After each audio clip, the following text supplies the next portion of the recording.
Hello, what's up? Mayong adlaw mga kamigo na to diya, no? So usapang basketball muna tayo guys. Wala muna tayong personal vlog ngayon. So gusto ko lang i-congratulate yung mga fans ng mga Boston Celtics dyan.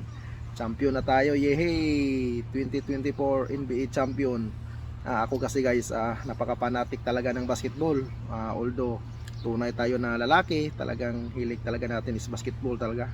Basketball is life, ika nga. So since birth talaga. So nung maliit pa ako, nakasubaybay ako sa NBA. Talagang maka Boston Celtics fans ako guys since Larry Bird.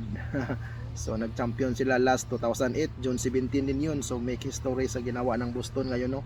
So sa mga hilig sa basketball diyan, ginabati ko ang mga fans din ng Dallas. Kahit natalo kayo, okay lang yan. Dawat-dawat rin pag may time. So talagang Jaylen Brown, Jason Tatum yung subaybayan ko na players, no. Talagang deserve nila, no. So finals MVP si Jaylen Brown, kahit hindi nakuha ni Jason Tatum, ayos lang, no hit, just love.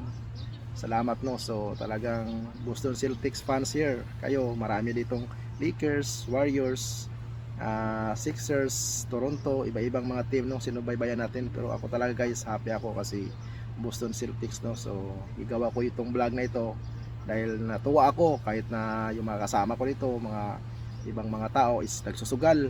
Natuwa sila kasi malaki yung sugal nila, malaki yung panalo nila. So ako kahit piso wala guys, kasi never po ako nagpo-promote ng sugal, no. So hindi rin ako nagsusugal. So napakasaya ko kahit walang panalo na pera, at least masaya ako kasi nanalo yung team, no. So congrats again, NBA champion Boston Celtics.